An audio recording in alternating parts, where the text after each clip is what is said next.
Est-ce que vous êtes prêts pour la parole de Dieu? Alléluia. Alors en ce mois de septembre, on va commencer une nouvelle série de messages qui portera sur quelque chose qui est cher à mon cœur, parce qu'on va parler des valeurs. On va parler des valeurs de notre Église que je veux que nous puissions incarner. On va parler de 4 valeurs que nous allons tirer de la parole de Dieu et on va vous les présenter, on va vous les communiquer. Alors je sais que tout de suite ça peut susciter quelques questions, notamment une, Grégory, si on se concentre essentiellement sur 4 valeurs, est-ce que ça veut dire qu'on va délaisser toutes les autres? Et je vais vous répondre, absolument pas.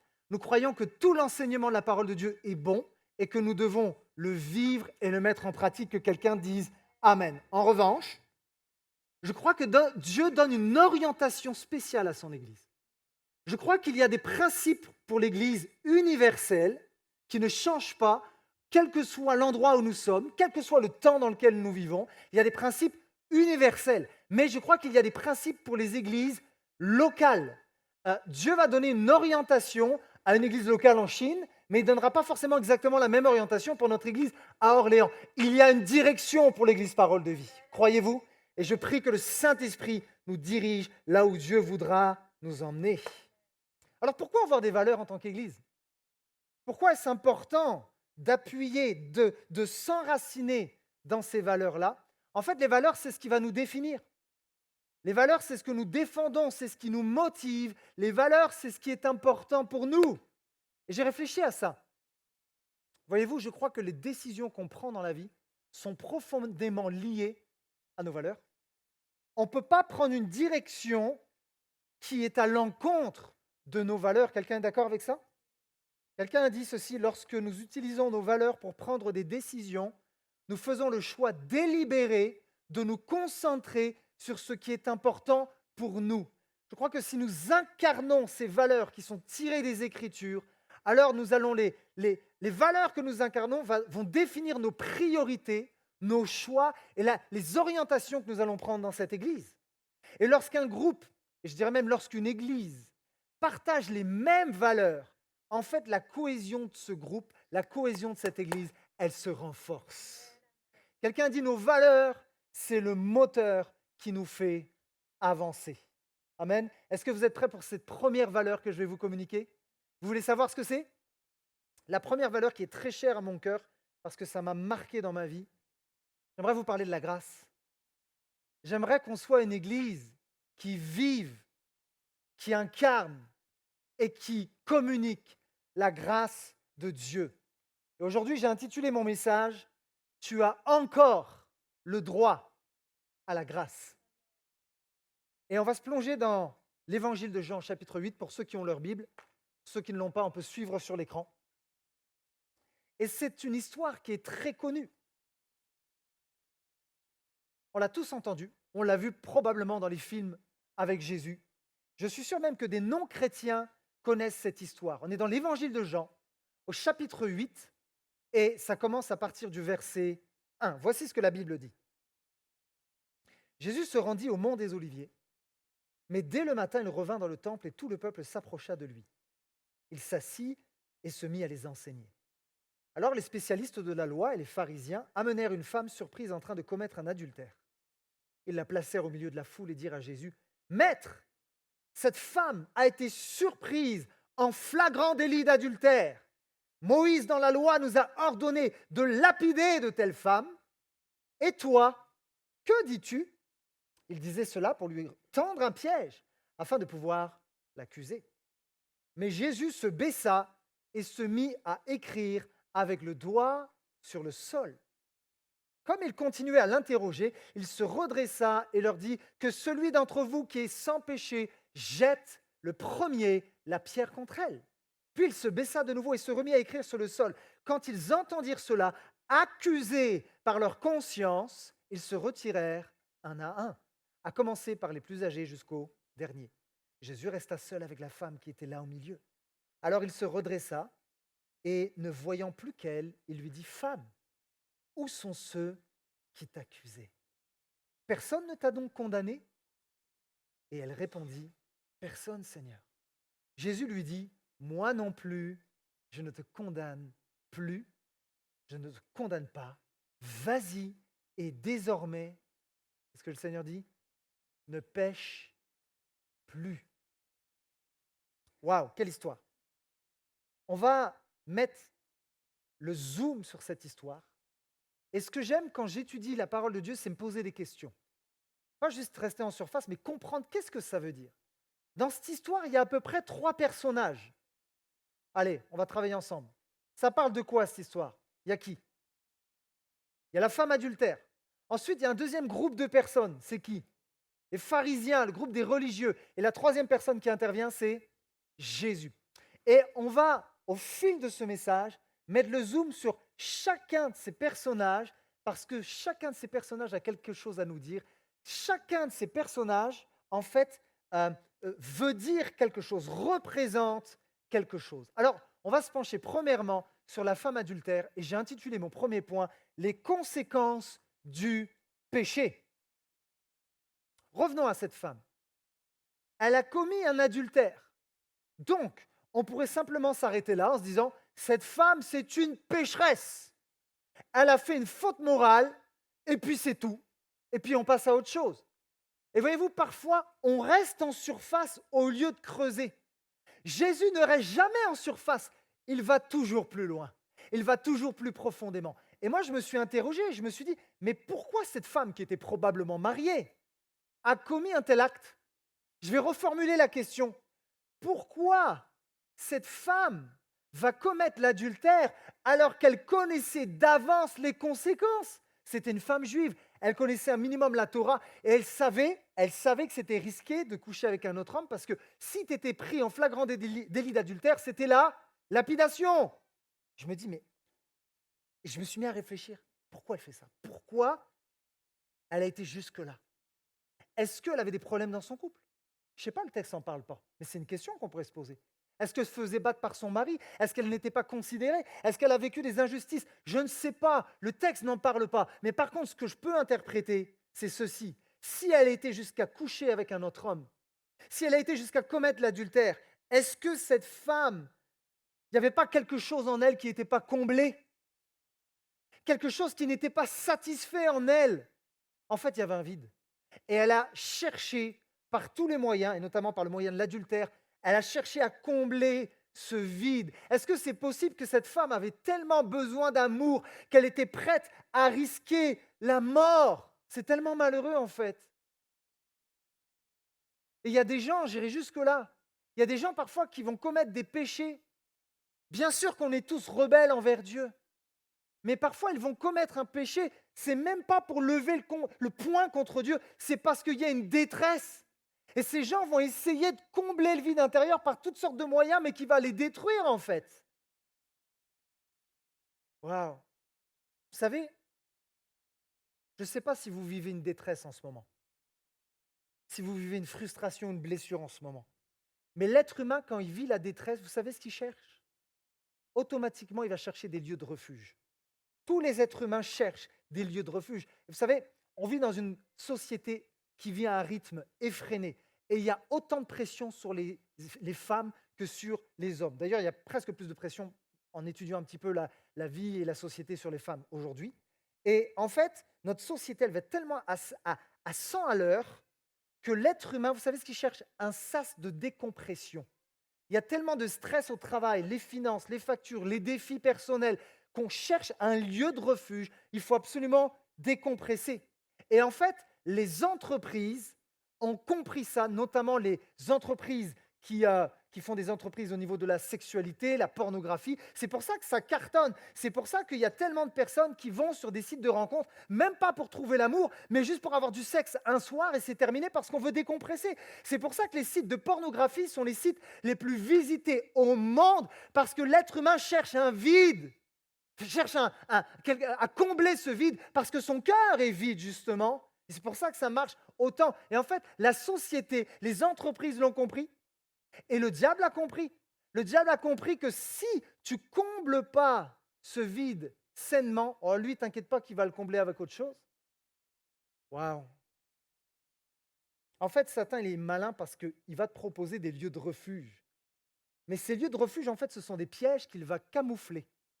Et en préparant ce message, je pensais, vous savez, aux fameuses trappes, les fameux pièges où on met quelque chose au milieu, un appât, et quand l'animal met sa patte, la trappe, bam, se referme, et l'animal souffre, il est coincé, il se vide de son sang, jusqu'à même parfois perdre la vie. C'est comme ça, en fait, que le diable donne l'appât. C'est comme ça qu'il communique, qu'il te propose ces lieux de refuge. Et je me suis dit, mais il y a combien de mariages en fait qui ont été brisés, combien de vies qui sont parties en éclats de famille parce que ces gens ont été dans des lieux de refuge qui étaient des pièges pour leur âme. Alors j'aimerais m'adresser à quelqu'un, à toi dans cette salle, ou à toi qui regarde peut-être ce message sur Internet. Peut-être que tu es frustré et peut-être que tu as un vide. Et je vais te dire ceci. Voici ma question. Jusqu'à où es-tu prêt à aller pour combler ton vide? Quels sont les refuges que tu utilises pour combler ta frustration? Vous savez, je crois qu'un vide mal comblé, vous savez ce que ça engendre? Le danger. Quand tu combles de la mauvaise manière le vide, tu te mets en danger. Vous savez, avec Mickaël et l'équipe de louange, disons chanter « Quand je fixe les yeux sur toi, j'oublie les problèmes autour de moi. » Mais il y a plein de personnes sur cette terre qui ont des problèmes, sauf qu'ils ne fixent pas leurs yeux sur Jésus. Ils vont vers des lieux de refuge qui détruisent leur âme.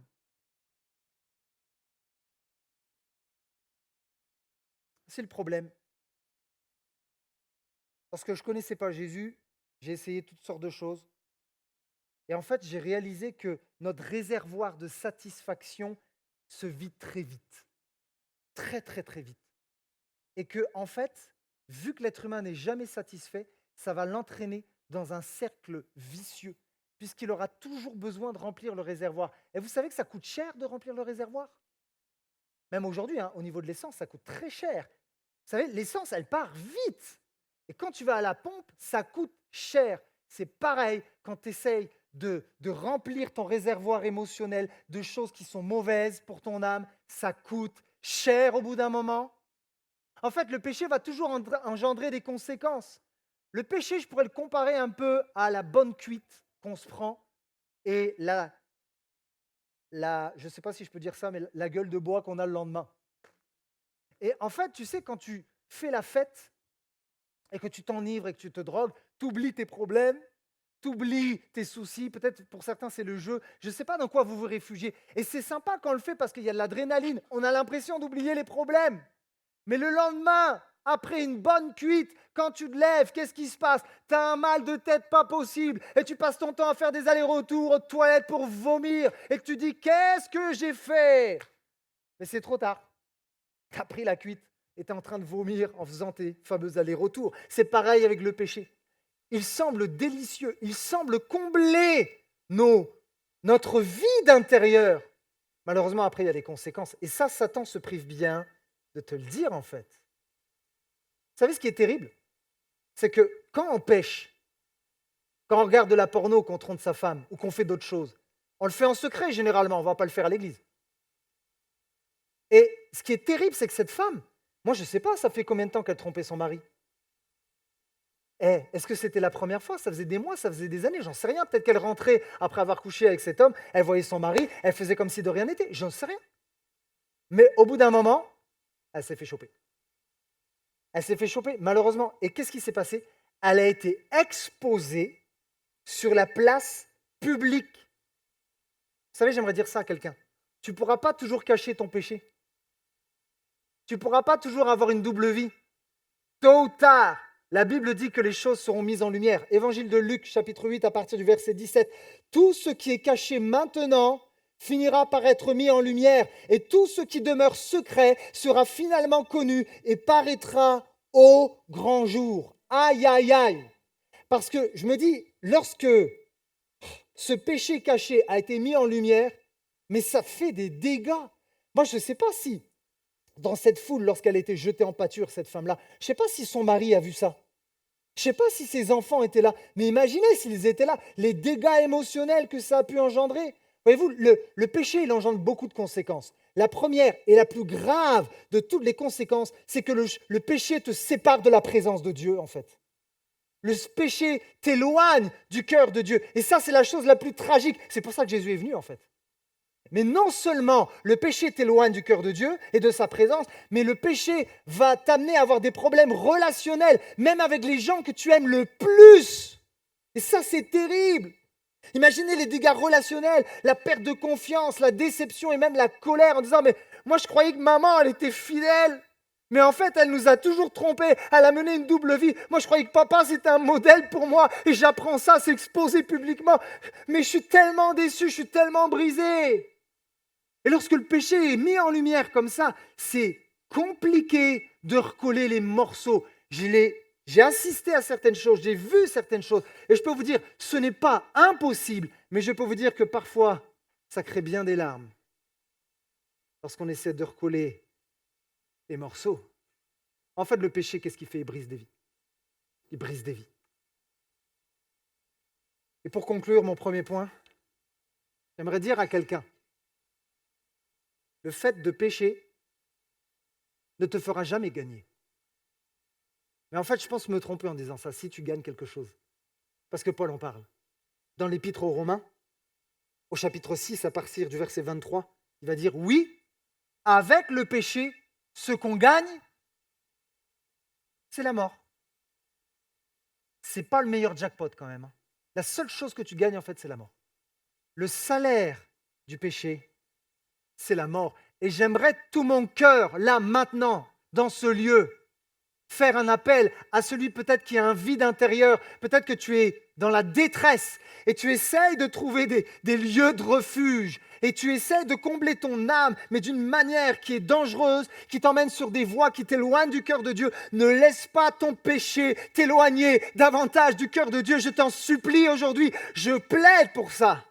Ne laisse pas ton péché t'entraîner de plus en plus bas. Ne reste pas dans cette spirale dangereuse. Il est temps que tu te coupes de cette chose. Il est temps que tu te coupes peut-être de cette addiction, de ces choses que tu caches ou de cette double vie. Parce qu'il y a encore de l'espoir en Jésus. Alléluia.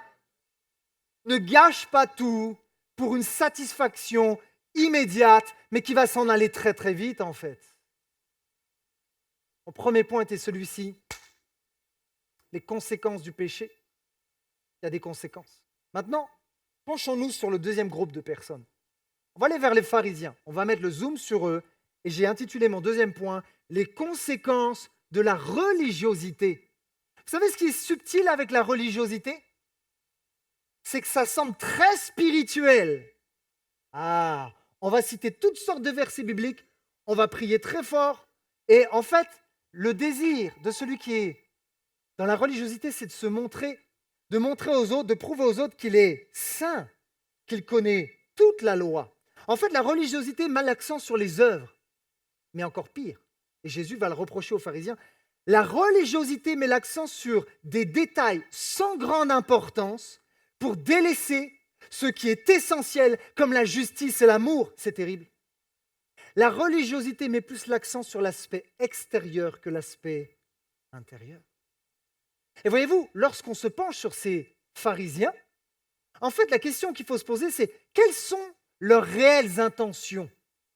Quelles sont leurs motivations? Alors, dans cette histoire-là, on va voir trois constats au niveau de l'attitude des pharisiens. Et on va voir ce que produit la religiosité dans la vie d'un homme et quel impact ça peut avoir aussi autour de nous. Premièrement, on peut voir que les pharisiens, ils vont aller vers Jésus, pourquoi? Pour le bénir?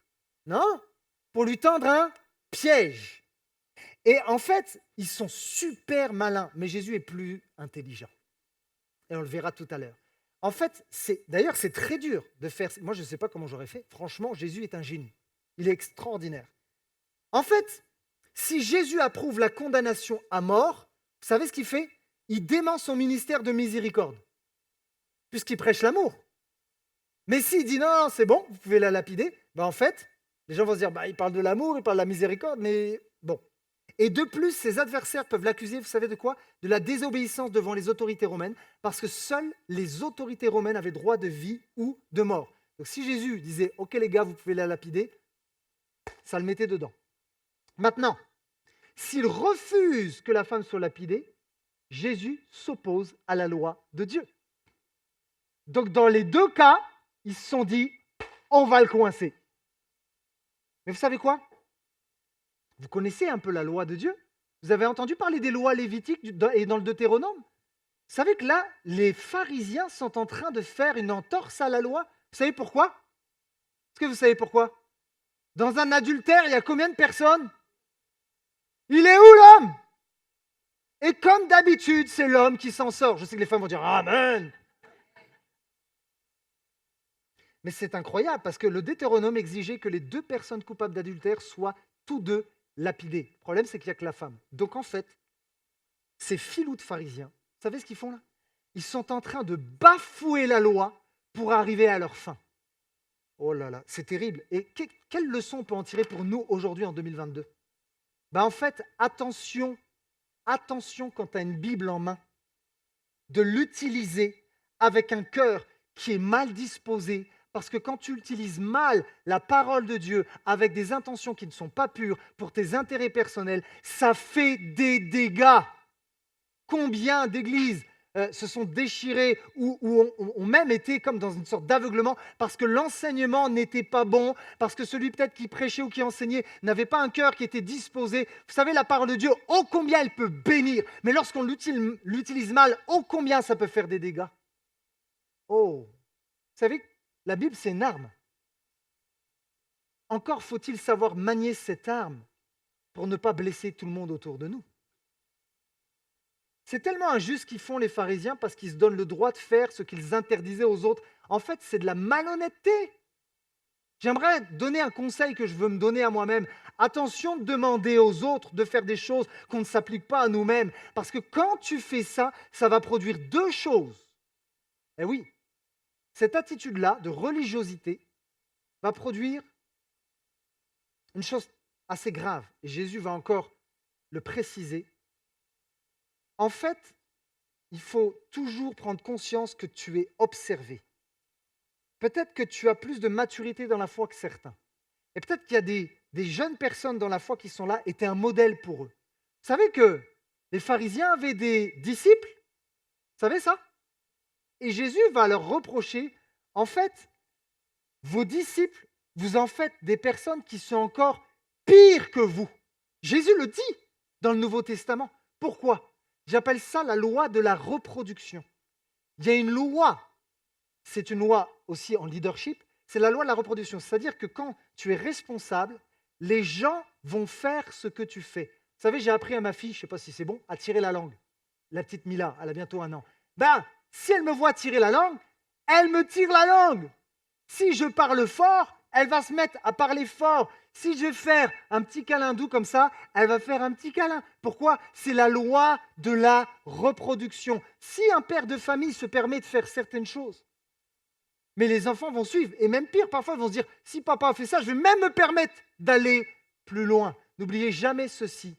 Dieu met des personnes à vos côtés pour que vous puissiez avoir un impact dans leur vie, pour que vous puissiez vous déverser en elles. Mais encore faut-il se déverser de la bonne manière, mes amis.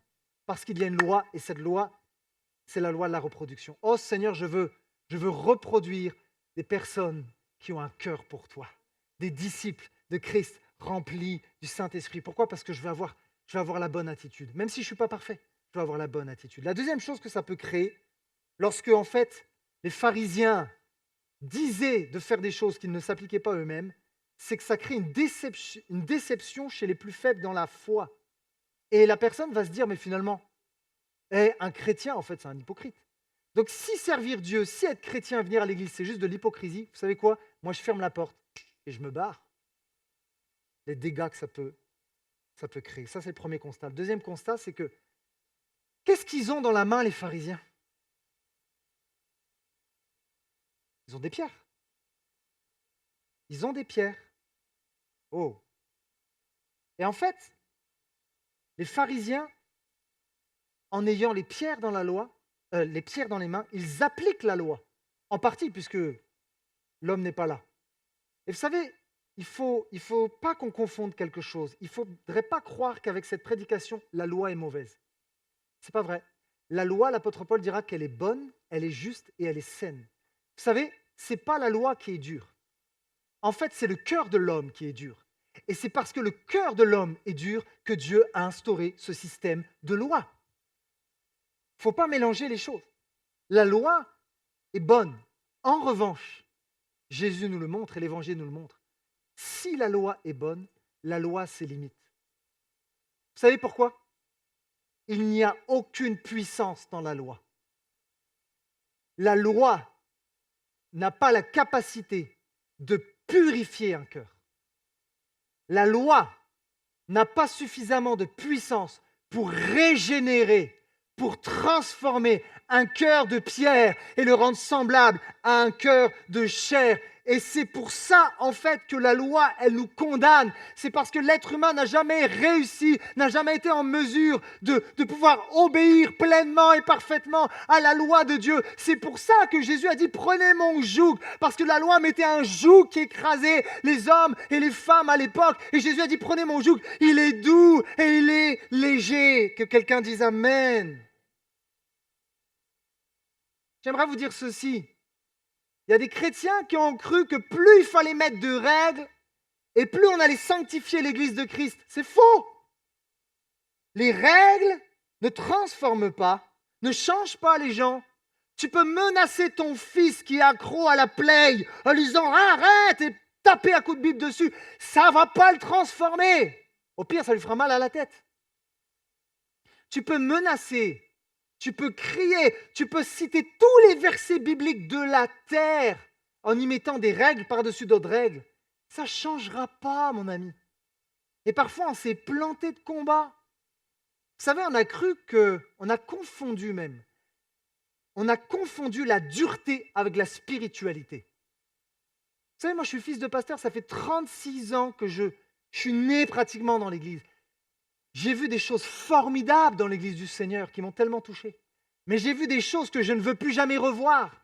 J'ai vu une austérité qui n'était pas de Dieu. J'ai vu une dureté. J'ai vu des règles par-dessus d'autres règles qu'on a mis en place pour cadenasser les gens, pour leur dire comme ça, on est sûr qu'ils n'iront pas dans le péché. Mais rien n'est pire que ça, en fait. Il n'y a pas pire que faire ça.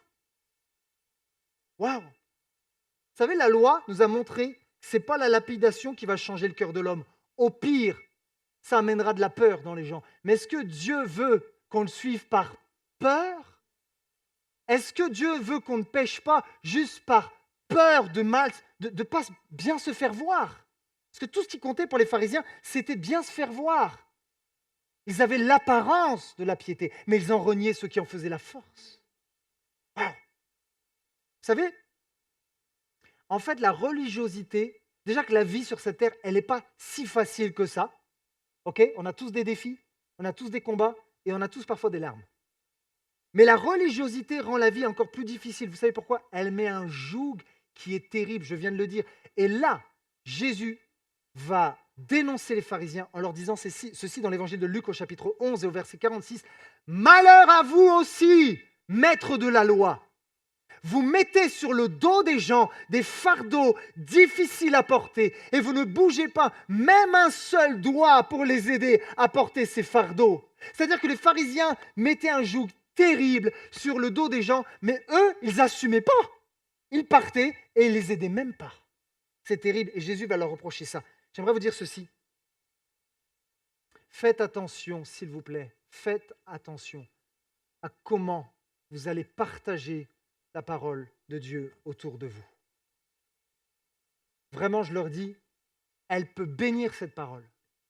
Mais si on l'use mal de cette parole, si on l'enseigne mal, avec de mauvaises motivations, en mettant un joug sur les gens, oh, ça peut faire tellement, tellement de dégâts. Les règles ne changent pas les gens. Les pierres qu'ont voulu lancer les pharisiens ne purifient pas les cœurs. Et le troisième constat, et le dernier constat avec les pharisiens. Vous savez, ce qui est fou avec la religiosité, c'est que ça a poussé les pharisiens à réduire la femme dans son péché. Avez-vous remarqué ceci?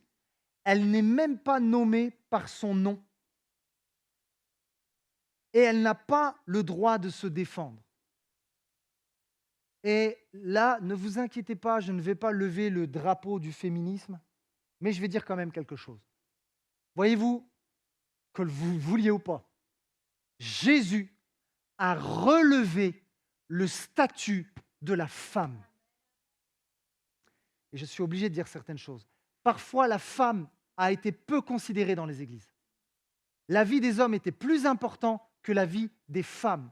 Il y a des femmes qui avaient un appel sur leur vie, et en fait, on les a bloquées en disant « Non, ton job, c'est juste le ménage ou la librairie. » Et en fait, ce n'est pas le cœur de Dieu. Dieu a relevé le statut de la femme. Hey, Jésus, pendant son ministère, il était entouré de femmes. Il a servi avec des femmes. Qui a vu le Fils de Dieu ressuscité en premier? Ce sont des femmes. Alors j'aimerais dire aux femmes dans ce lieu, dans cette église, vous avez toute votre place parce que vous êtes choisis de Dieu, parce que vous êtes remplis de l'Esprit, parce que vous avez un appel de Dieu sur votre vie, parce que vous avez une onction, alors que les femmes disent Amen, oui, vous avez votre place. Alléluia. Mais j'aimerais quand même faire une petite aparté. Les hommes. Ouais. Les hommes. C'est peut-être, allez, je vais mettre les 2 pieds dans le plat, tant pis, vous me lapiderez après si vous voulez. Réveillez-vous les hommes. Réveillez-vous les hommes. Je répète, réveillez-vous. Et je crois que c'est un appel de Dieu. Les hommes dans l'Église doivent prendre leur place. Les hommes dans l'Église doivent être des leaders spirituels. Alléluia. C'est pas à la femme à chaque fois de traîner son mari. Allez chérie, on va à l'église. Allez chérie, on a un temps de prière. Non, non, non, non. Il faut des hommes remplis de l'Esprit de Dieu qui vont amener quelque chose dans l'église de Christ également. Amen. Amen. Comme ça, il y en a pour tout le monde. Alléluia. Alléluia. Jésus a relevé le statut de la femme. Vous savez, ce qui est terrible, c'est une question, mais vous savez ce que produit le manque de grâce? Encore aujourd'hui, hein? Le manque de grâce, et ça c'est terrible, va plus s'intéresser au jugement qu'au rétablissement. Le manque de grâce s'intéresse plus à la condamnation qu'à la restauration. Encore une fois, moi j'ai grandi dans l'église, j'ai vu des choses que je ne veux plus jamais revoir. Je sais qu'il y a certains péchés qu'on a catégorisés et que quand il y a certains chrétiens, on savait par exemple qu'ils avaient couché avant le mariage, il fallait qu'ils viennent sur l'estrade, qu'on expose tous leurs péchés. Et vous savez, je me dis, c'est totalement injuste. Parce que si on le fait pour ces gens, alors il faut que toute l'église passe sur l'estrade, le pasteur avec. Parce que parfois, on a voulu encore une fois exposer les choses en disant, c'est comme ça qu'on va sanctifier l'église. Faux! C'est pas vrai! C'est l'Esprit de Dieu qui agit et qui régénère et qui convainc de péché, de justice et de jugement. Waouh! On s'intéresse plus à la condamnation qu'à la restauration. En fait, en théologie, on appelle ça la justice punitive. On va être motivé par la punition. La seule chose que je veux, c'est que ce pécheur, cette pécheresse, elle soit punie. Sinon, je ne vais pas me sentir bien. Et il y a comme une satisfaction lorsque la punition vient. Bizarrement, il y a beaucoup plus de satisfaction quand ça vient sur les autres que pour sur nous-mêmes. Waouh! En fait, lorsque nous condamnons, et c'est exactement ce que les pharisiens ont fait, tu enfermes la personne dans sa faute et ça produit l'exclusion. Il y a quelques temps de cela, j'ai rencontré un chrétien qui aime le Seigneur de tout son cœur. Et vous savez, il a subi malheureusement, ça arrive, un divorce. Croyez-vous que cet homme, quand il s'est marié, il s'est dit « Ma priorité, c'est de divorcer » ? Absolument pas. Cet homme était brisé. Cet homme ne voulait pas divorcer. Mais il s'est passé des choses qui ont été très compliquées. Vous savez, chaque histoire, chacun a son histoire. Et on ne peut pas juger chaque histoire des gens, des uns et des autres. Et cet homme aimait profondément Dieu et il chantait sur l'estrade. Et lorsqu'il est revenu dans l'église et que certaines personnes ont appris qu'il était divorcé, certains lui ont dit littéralement, eh bien écoute, avant tu chantais sur l'estrade, maintenant tu ne mettras plus les pieds sur l'estrade, sinon tu vas être une pierre d'achoppement pour l'église. Et en fait, ce qui est terrible, c'est qu'alors qu'il était déjà assez brisé comme ça, c'est comme si certains chrétiens l'attendaient avec des pierres dans la main. Oh, on criait la justice de Dieu, mais on a oublié qu'il y a la justice punitive. Mais s'il y a la justice punitive, il y a également la justice restaurative. Alléluia. Dieu est un Dieu d'équilibre. Dieu est un Dieu d'équilibre. Et cet homme a compris que malgré ses erreurs, malgré ses échecs, en fait, il y avait toujours de l'espoir pour lui. Dieu voulait toujours se servir de lui. Ne me dites pas que Dieu n'est pas miséricordieux. Même dans l'Ancien Testament, on voit la miséricorde de Dieu. Quand David pêche avec Bathsheba et qu'il viole cette femme parce que c'est un viol, Dieu va quand même le restaurer. Il dira, ah, mes os se sont brisés au-dedans de moi. Mais Jésus est venu, Dieu est venu et l'a restauré. Et David a continué de louer l'Éternel. Parce qu'avec Dieu, il y a toujours de l'espoir.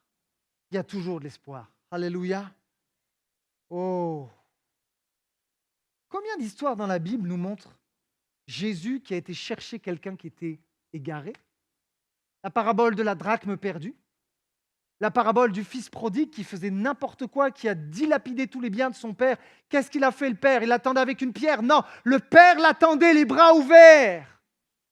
Cette parabole de cette brebis perdue, le berger qui laisse 99 brebis pour aller chercher la seule brebis. Pourquoi? Avec Dieu, chaque brebis compte. Il a ramené cette brebis sur ses épaules. Alléluia. Oh. Maintenant, une réflexion avant de terminer ce second point et d'aller au troisième.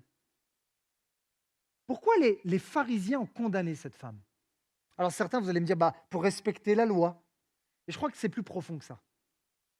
En fait, quand tu condamnes, que tu le veuilles ou pas, et je pense qu'on l'a tous déjà fait, même peut-être inconsciemment, quand on condamne l'autre, ça nous permet de nous élever au-dessus de cette personne. Et quand on s'élève au-dessus des autres, il y a une petite satisfaction intérieure, charnelle bien sûr, mais il y a une satisfaction de se croire meilleur que l'autre. Mais je crois qu'il y a quelque chose d'encore plus profond que ça. En fait, condamner l'autre, vous savez ce que ça permet? Ça permet de cacher tes propres péchés. Ça permet de couvrir tes fautes. C'est beaucoup plus facile de pointer les péchés des autres que de regarder à ses propres péchés. Il y a un théologien qui a dit ceci, je cite, « Le cœur dépravé de l'homme ressent quelque réconfort s'il réussit à trouver pire que lui. Il croit qu'un plus grand péché que le sien commis par un tiers peut l'excuser. En outre, en accusant et en blâmant autrui avec véhémence, il finit par oublier son propre péché. Ainsi, il se réjouit de l'injustice. » C'est horrible. Vous savez, dans cette histoire-là, il y a deux catégories de personnes. Et c'est là que Jésus, qui est tellement incroyable, va changer la donne. La première catégorie, c'est la femme pécheresse, la femme condamnée. La deuxième catégorie, c'est les accusateurs vertueux. Et Jésus va poser une question à ces personnes si vertueuses et si saintes en leur disant que celui qui n'a jamais péché lui jette la première pierre. C'est un coup de génie. Vous savez pourquoi? Parce qu'en faisant ça, en posant la question aux pharisiens, Jésus est en train de renverser la situation. En fait, Jésus démolit une de ces catégories. Devinez laquelle? Il va démolir la catégorie des vertueux. En fait, allons plus loin. Des vertueux et des coupables, on passe à deux catégories différentes. Il y a maintenant les pécheurs qui avouent, femmes, et les pécheurs qui nient, les pharisiens. Quelqu'un a dit ceci, c'est très intéressant. Hey, pour recevoir la grâce, il faut avoir les mains ouvertes. Le problème, c'est que les pharisiens, ils avaient les mains pleines. Vous savez, pleines de quoi? Pleines de suffisance, pleines d'orgueil. Et ce qui est fou, et ça m'attriste, c'est qu'après cette parole, ils vont reconnaître qu'ils sont pécheurs, mais ils vont le reconnaître avec un langage non verbal. C'est-à-dire qu'ils vont s'en aller parce que leur conscience est en train de les accuser, mais à aucun moment ils vont confesser de leur bouche « Oui, nous sommes pécheurs et nous reconnaissons avoir besoin de la grâce. » Non! Et vous savez, souvent on a l'habitude de tirer à boulet rouge sur les pharisiens, mais dans cette histoire, il n'y a pas que la femme adultère que Jésus veut gracier, il y a aussi les religieux qui sont sous l'emprise de la loi. Jésus offre la loi aussi à ces pharisiens qui voulaient lapider cette femme. Mais c'est terrible, il ferme la porte à la grâce. Ah. Vous savez pourquoi? Parce que le problème des pharisiens, c'est qu'ils basaient leur propre justice et leur capacité. En fait, tout ça, cette justice, ces capacités, elle les poussait à quoi? À l'arrogance. Et Paul, dans l'Épître aux Galates, à partir du chapitre 5 et du verset 4, va dire « Vouloir nous justifier par la loi nous fait déchoir de la grâce. » En fait, les gars se sont disqualifiés tout seuls. C'est dingue. C'est dingue. Ça m'attriste, en fait. Et ça montre que Jésus aime les pécheurs, mais Jésus aime aussi les religieux. Jésus voulait autant sauver cette femme adultère que ces pharisiens. Waouh! Et je terminerai avec ceci. Vous savez, c'est quoi la preuve de la maturité spirituelle? Je pense que je me suis trompé. J'ai cru que la maturité spirituelle, c'était mon niveau de sainteté. Ou en tout cas, c'était croire que j'étais plus pur que les autres. Vous savez, ça amène l'orgueil et l'arrogance. Quelqu'un dit ceci, la preuve de la maturité spirituelle n'est pas combien vous êtes pur ou vous vous croyez pur, mais c'est la réalisation de votre impureté. Parce que cette réalisation, vous savez ce qu'elle ouvre comme porte? Elle ouvre la porte de la grâce. Alors je veux venir aujourd'hui avec des mains qui sont vides, en disant, Seigneur, j'ai besoin de ta grâce. Êtes-vous prêts à recevoir la grâce de Dieu? Amen. Et c'est mon troisième et dernier point que j'ai intitulé. On a vu les conséquences du péché, les conséquences de la religiosité, et maintenant nous allons voir les conséquences de la grâce. J'aime Jésus. Vous l'aimez aussi? Alors que les accusateurs jettent cette femme en pâture, vous savez ce que Jésus va faire? Est-ce que Jésus va débattre avec eux? Est-ce que Jésus va aller dans une sorte de battle théologique? Et puis il va crier en disant « Vous êtes des races de vipères !» Bon, il l'avait déjà fait, mais Jésus, il est maître des circonstances et il sait ce qu'il faut dire au bon moment. D'ailleurs, c'est pour ça qu'il y a un texte dans les Proverbes qui dit « Réponds à l'insensé selon sa folie » et juste après « Ne réponds pas à l'insensé selon sa folie ». Parce que parfois, il y a un timing pour dire les choses. Et Jésus, là, il estime que dans ce timing, dans cette situation-là, il ne faut pas les traiter de race de vipères. Jésus, ce qu'il va faire, il va se taire. Il ne va pas parler. Vous savez ce qu'il est en train de faire, Jésus, en ne parlant pas? Il est en train de casser la spirale de haine et de violence, alors que les pharisiens vocifèrent. Jésus se tait.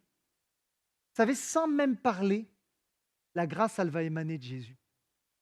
Et je crois que la meilleure manière de transmettre la grâce à tes voisins, tes collègues de travail, aux membres de ta famille qui ne connaissent pas le Seigneur, ce n'est pas de débattre théologiquement parlant, ça ne marche pas. Non, vraiment, ça peut que parfois renforcer même de la colère. Je ne crois pas que c'est les débats qui sauvent. Ce n'est pas que je suis contre le débat théologique, mais je crois que parfois, un regard plein d'affection est beaucoup plus puissant que une déblatération de toutes sortes de versets bibliques qu'on dit parfois avec beaucoup d'orgueil et d'arrogance. Je crois que parfois la grâce, elle se démontre dans le silence. La grâce, elle se démontre avec un sourire. Et parfois les chrétiens, je pense qu'on ferait mieux de se taire pour dégager et émaner davantage cette grâce-là. Parce que vous savez, il y a un texte dans la Bible qui dit que celui qui parle beaucoup, il a beaucoup plus de chances de pécher. Et même, il est écrit, je n'avais pas prévu de le dire ceci, mais que le fou se fait passer pour intelligent quand il ne parle pas. Je laisse ça dans vos cœurs, vous en faites ce que vous voulez. Vous savez c'est quoi la différence entre les religieux et Jésus? À la différence des religieux, Jésus s'intéresse plus à la femme qu'à sa faute. Ah, je sais qu'il y a des gens qui vont dire « Oh, pasteur, ne sois pas léger avec le péché !» Je n'avais jamais dit ça. Jésus, bien sûr, est attristé par le péché des gens. Mais vous savez pourquoi il va s'intéresser plus à la femme qu'à sa faute? Vous savez pourquoi? Parce que Jésus a pris nos fautes à la croix. Et parce qu'à la croix, en fait, alors qu'on devait être condamné, Jésus a dit non, je vais aller sur cette croix et je vais prendre ta condamnation. je vais prendre ton péché, je vais prendre tes échecs, je vais prendre tes erreurs. Et à la croix, Jésus a dit, tout est accompli, dossier réglé. Alléluia. C'est pour ça qu'il s'intéresse davantage à la femme qu'à sa faute. Mais ce n'est pas pour autant qu'il va lui dire, va et ne pêche plus. Parce qu'il sait que le péché fait aussi des dégâts. Oh. Et en fait, Jésus va se mettre à adresser la parole à cette femme. Parce que personne ne lui a adressé la parole, tout le monde parlait, mais on ne lui a donné aucune chance. Et Jésus est en train de faire preuve de délicatesse. Jésus est délicat. J'aimerais vous dire ceci. Et si on faisait un petit peu plus preuve de délicatesse? Elle et Marie, si on faisait plus preuve de délicatesse envers nos épouses? Les épouses, si vous faisiez encore plus preuve de délicatesse envers vos maris, je pense, vous savez quoi? Ça changerait la donne parce que la grâce, elle amène une atmosphère en fait. Vous savez, des fois, je rentre dans ma chambre, puis je sens le parfum. C'est Siam qui a vidé la moitié de la bouteille de parfum. Elle va me dire, arrête, tu fais la même chose, mais ça, c'est autre chose. Et vous savez, quand je rentre dans la chambre, ça sent bon. Ça change l'atmosphère. Parce que quand elle a fait pchit, il y a plusieurs gouttelettes de parfum qui se sont dégagées. Et ça sent une bonne odeur. Je crois que la grâce, c'est comme un parfum. Quand tu appuies sur le parfum de la grâce, ça change l'atmosphère. Et lorsque les gens viennent autour de toi, hey, c'est quoi ce parfum? Je le veux aussi. Alléluia. Alléluia. J'ai bientôt terminé. Vous savez, Jésus va faire quelque chose. Alors que les pharisiens s'élèvent pour condamner, qu'est-ce que Jésus fait? Vous êtes avec moi? Il s'abaisse. Vous savez pourquoi il s'abaisse? Parce qu'il y a suffisamment de personnes qui s'élèvent contre elle pour la condamner. En fait, Jésus, en s'abaissant, vous savez ce qu'il fait? Il est en train de se mettre au niveau de cette femme. Il est en train de lui dire, je suis là. Je ne te juge pas. Je ne te condamne pas. Je me mets à ton niveau, en fait. Extraordinaire. Et Jésus va faire quelque chose d'autre. Vous vous rappelez? Qu'est-ce qu'il va faire lorsqu'il se baisse? Jésus va commencer à écrire sur le sol. Vous savez ce qu'il écrit? Vous voulez que je vous le dise? Ben non, je ne vous le dirai pas parce que la Bible ne parle pas. On ne peut pas aller au-delà des Écritures. Bien sûr, il y a des interprétations. Il y a des commentateurs qui vont dire qu'il a commencé à écrire tous les péchés des pharisiens, mais c'est qu'une interprétation. La Bible ne nous en parle pas. Certains disent qu'il a réécrit la loi, mais d'une manière juste, parce qu'en fait, qu'ils avaient oublié la loi, mais qu'à moitié. C'est une autre interprétation. Mais je crois que, même si on ne peut pas savoir ce que Jésus a écrit sur le sol, je crois qu'il y a une image extraordinaire, puissante. À quoi ça vous fait penser lorsque Jésus, avec son doigt, écrit sur le sol? Ancien Testament, Moïse, le mont Sinaï, qu'est-ce qui se passe? Le doigt de Dieu écrit sur des tables de quoi? De pierre. Oh, je vous emmène là quelque part, les amis, c'est puissant. Le doigt de Dieu écrit sur des tables de pierre. Et Jésus est en train de montrer qu'en fait, qu'il nous fait passer dans un autre système. C'est extraordinaire. En fait, il est en train de nous montrer qu'il nous emmène de l'ancienne alliance à la nouvelle alliance. Jésus est en train d'écrire quelque chose. Non, Jésus n'abolit pas la loi. Il l'accomplit. C'est ce que la Bible dit, c'est extraordinaire. Et voici ce qui se passe. En fait, cette scène fait penser, oui, au doigt de Dieu écrivant sur les tables de la loi, les tables de pierre, mais il y a une promesse extraordinaire dans la Bible et qui se réalise pour toi si tu acceptes Jésus comme Seigneur et Sauveur. C'est que non plus maintenant, Dieu vient inscrire sa loi sur les tables de pierre, il vient inscrire sa loi par son esprit sur les tables de ton cœur, mon ami. Alléluia. Et c'est pour ça que tu peux être régénéré, transformé, libéré. Quelqu'un dit ceci, Jésus est venu écrire autre chose que la condamnation. Il a marqué sur le sol de ce monde les traces glorieuses du chemin de la grâce. Oh, c'est beau. Alors que j'appelle l'équipe de louange, s'il vous plaît, vous approchez. Et Jésus, en se relevant, il va regarder cette femme et va lui dire, « Femme, où sont ceux qui t'accusaient? Personne ne t'a condamné. » Elle répondit, « Personne, Seigneur. » Jésus lui dit, « Moi non plus, je ne te condamne pas. Vas-y, et désormais, ne pêche plus. » Vous savez, la grâce, ce n'est pas une occasion de flirter avec le péché. La grâce, ce n'est pas l'opportunité qui nous est offerte pour faire tout et n'importe quoi. La grâce, elle nous attire à Jésus. La grâce est extraordinaire. La grâce est extraordinaire. Cette femme repart libre. Elle ne devait pas vivre, cette femme, elle devait être lapidée. Mais elle repart en vie. Ce qui me touche, c'est que celui qui était le plus légitime pour jeter la pierre, c'était Jésus, en fait. Puisqu'il est saint, il est parfait. Mais il ne l'a pas fait. Il ne l'a pas fait parce que, comme je l'ai dit tout à l'heure, il a porté sa condamnation, il a pris sa place. Et ça, c'est merveilleux. Je lisais un article cette semaine d'une femme qui a commis des méfaits graves et qu'on a jeté en prison. Et cette femme était dure, elle a commis toutes sortes de choses terribles. Et dans la prison, elle a entendu parler de Jésus-Christ. Et en fait, ce qui s'est passé, j'ai oublié de vous dire quelque chose. Cette femme adultère, elle est repartie libre. Pourquoi? Parce que la miséricorde est venue au contact de la misère. Et cette femme, dans cette prison, elle était dans la misère. Sauf que la miséricorde est venue à son contact. Et quand la miséricorde rencontre la misère, il y a quelque chose de glorieux qui se produit. Et cette femme a reçu Jésus comme Seigneur et Sauveur. Elle a été transformée, bouleversée. Et je ne sais pas comment, qu'est-ce qui s'est passé, mais elle est sortie de prison. Et cette femme s'est mise à témoigner de ce que Jésus avait fait dans sa vie. Et elle va dire ceci, elle l'a mis sur les réseaux sociaux. Et c'est une parole pour quelqu'un qui se sent peut-être vide. Tu te sens peut-être comme cette femme adultère.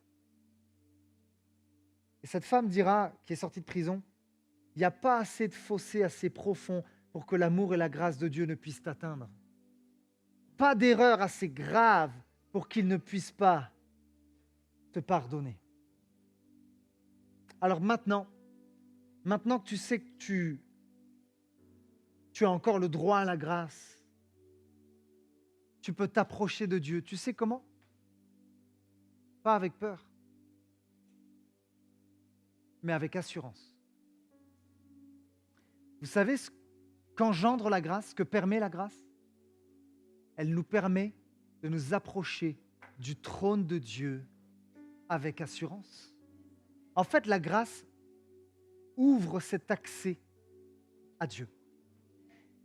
Et l'auteur, dans l'Épître aux Hébreux, Hébreux 4, à partir du verset 16, dira « Approchons-nous donc avec assurance du trône de la grâce afin d'obtenir compassion et de trouver grâce pour être secourus au moment opportun. » J'ai une petite histoire par rapport à ça pour qu'on puisse comprendre la grâce. Comprendre que la grâce, ça change la donne quand tu la vis, quand tu la carnes, quand tu la transmets. Vous savez, aux États-Unis, le président, il se trouve où? À la Maison-Blanche. Imaginez que vous êtes en visite aux États-Unis et vous voulez voir le président pour siroter une petite bière avec lui. Et vous vous dites, je vais aller dans le bureau ovale, je vais toquer à sa porte, il va s'asseoir, on va parler. Croyez-vous que c'est possible? Non, ce n'est pas possible. On ne rentre pas comme ça dans le bureau du président. Mais, vous savez, il y a des exceptions. Et là, il y a une image qui va s'afficher, plusieurs photos. Vous savez, ça, c'est le président Kennedy. Et son fils, je crois qu'il était surnommé John John. Et alors que Kennedy était dans le bureau ovale, et qu'il parlait bien sûr des choses à l'international, peut-être de la guerre, peut-être qu'il parlait des défis économiques pour les États-Unis, je ne sais pas. Mais en tout cas, il parlait de sujets très, très brûlants et très importants. Qui rentre alors qu'il y a le secrétaire général qui rentre sans frapper, sans même appeler la permission, demander la permission à la secrétaire, son fils John. Est-ce que son fils a été repoussé? Est-ce que le président des États-Unis a dit « Hey, je suis en réunion, c'est important, tu files dans ta chambre ». Bah non. On voit John qui est sous le bureau de papa, qui est là, avec les collaborateurs, qui est là. Il est dans le bureau ovale, il est dans le bureau de papa. Pourquoi il a la permission d'être dans le bureau? Parce que le président, c'est son père. Tout simplement. Et où je veux en venir? Dieu est plus que le président. Dieu est le Dieu de l'univers. Et je peux vous dire qu'il en a des tas de dossiers à gérer. Mais, à travers son Fils Jésus-Christ, Dieu s'est rendu aussi accessible que n'importe quel papa, n'importe quel père humain qui aime ses enfants. Alors, je conclurai ainsi. Viens les mains ouvertes, viens les mains vides. La grâce est disponible encore pour toi aujourd'hui. On peut fermer les yeux?